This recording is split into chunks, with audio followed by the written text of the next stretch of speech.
Hello and welcome to Newsmax TV. I'm John Bachman. Right now we are talking to the former Speaker of the House, Newt Gingrich. Mr. Speaker, it's great to talk with you again. Well, it's great to be with you, John. All right, President Obama just finished his speech at the UN General Assembly. On multiple occasions, he referenced that notorious video saying, quote, "A crude and disgusting video sparked outrage throughout the Muslim world." The president also said, quote, "America will never retreat from the world. We will bring to justice those who harm our citizens and our friends." I wanted to get your reaction to the president's UN speech. Well, I think, first of all, that it's unfortunate that the President of the United States, instead of standing up for free speech, ends up once again apologizing for what was an excuse. I mean, you'll notice that thousands of people have been killed in Syria, but there have been no riots about insults, no problems around the entire region about the fact that people are getting killed in Syria. You'll notice that mosques have been bombed in Syria, but there's been no sense of outrage. So a movie made by a private citizen, seen by virtually no one, suddenly becomes something that the President of the United States wants to talk about at the United Nations. I think he sent exactly the wrong signal. We're not going to censor Americans on behalf of radical Islam, and we need to say calmly and comfortably, you're going to be part of the modern world. That involves dissent.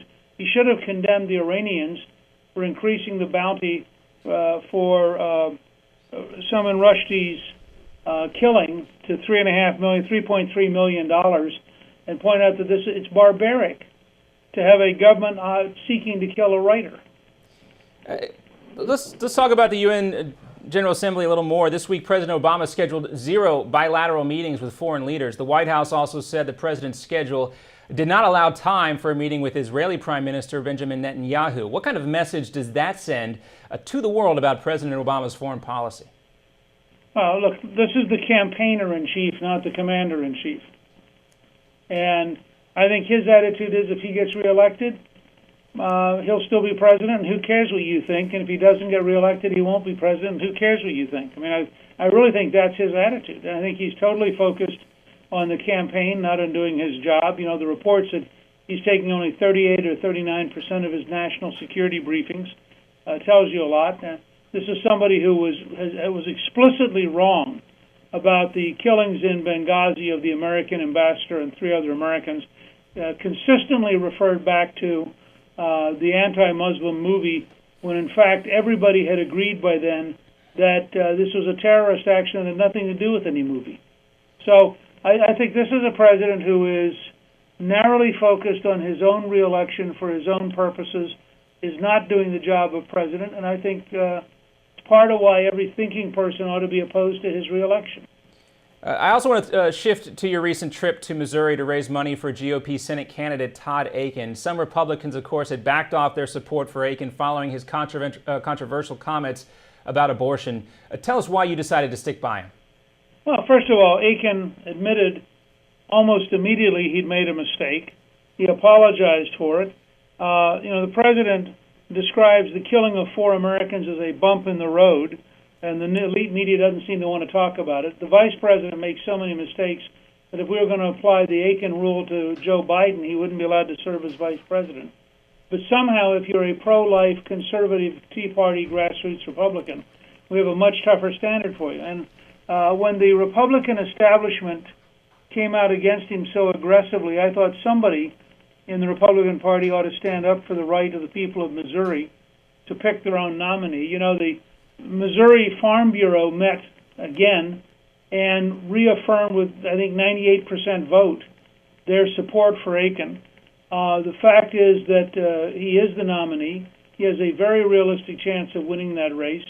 And if you want to stop Harry Reid from being Senate Majority Leader, you should be helping Todd Akin. So that's why I went in. Certainly that's not the only issue, of course, important to the voters of Missouri. A recent poll... By the way, after 71% of the people of Missouri voted no on Obamacare, the senator voted yes.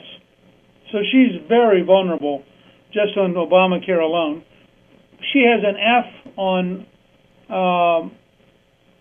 National Rifle Association rating. Akin has an A.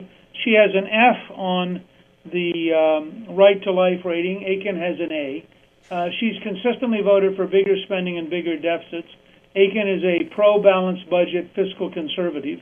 So I think the choice is really a pretty broad choice there. And we have seen poll numbers shrinking. McCaskill still up, though, by 6 points. I do want to talk about some other crucial Senate races in swing states. By the way, there are 2 recent surveys in Missouri that show Akin ahead.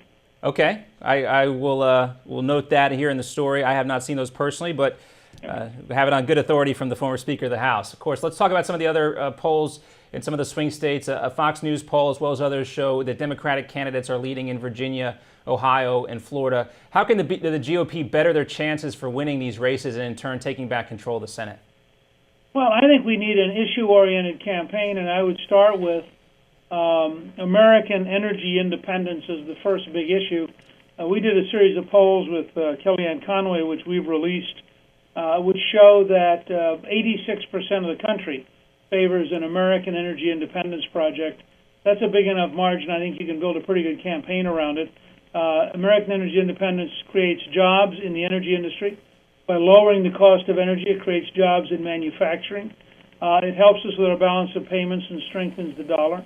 It provides royalties and taxes to the government and helps with a balanced budget. And it helps us with national security by weaning us off of relying on the Persian Gulf and the Middle East. So I think that's an issue that ought to be, that Romney and others ought to be talking about every single day. A big issue, of course, in Ohio and Pennsylvania, where you just saw Alpha Natural Resources laying off 1,200 people just last week, and we've heard some Republicans use that as an important part of their campaigns. In terms of the presidential race, the national tracking polls show that President Obama and Governor Romney are in a dead heat right now, but President Obama seems to be picking up some ground in the swing states. In fact, he now leads in every single swing state. Governor Romney says it's because the Obama campaign is using unfair attack ads. But in your opinion, is the Romney campaign being aggressive enough countering those attacks? No, I think if you're the conservative candidate, you have to get up every morning understanding that the news media is the active ally of your opponent, and you have to realize you're in the fight of your life, and you got to start every morning, and you got to fight all day. And I think that we clearly have the potential to win this race decisively, but it can't be won by being slow and cautious. You can't fight to avoid losing. You got to fight to win. And I think that Romney's going to have to be more aggressive and more direct. I mean, I thought when Obama used the phrase "a bump in the road" to describe the Middle East at a time when the American ambassador and 3 other Americans have been killed, he was very open to an aggressive counterattack. And I was disappointed that we did not get a more thorough and more decisive response out of Romney. Of course, the presidential debates are coming up, and I think it's fair to say that we can't overstate the importance of these debates for Governor Romney. Since you have gone toe-to-toe with him in debates, what are his strengths and what are his weaknesses? Well, I think in Florida, frankly, he did very, very well when it mattered the most. And I would say that I probably won 15 debates, but he won the 2 that mattered. And those are the 2 in Florida. And he did it by being well prepared, by being aggressive, by leaning forward and making his points and not backing down. And if he is as aggressive and as prepared with Obama, he'll do very, very well in the debates. And that's you think focusing on his strategy, his preparation, and being aggressive, you think that in turn is the best way for him to win the debates and then turn the election? I do. I just wrote my newsletter, which comes out tomorrow, talks about the debates since 1960 and what's made them decisive. And I do think there are things that he can do. The most important thing is to be comfortably who you are. People tune in to find out, are you somebody they can be, excuse me, are you somebody they can be comfortable with as president? Well, we've heard a lot of comparisons to the 1980 election. We all know that President Carter took a lead into those debates, and things certainly turned when President Reagan got to the podium.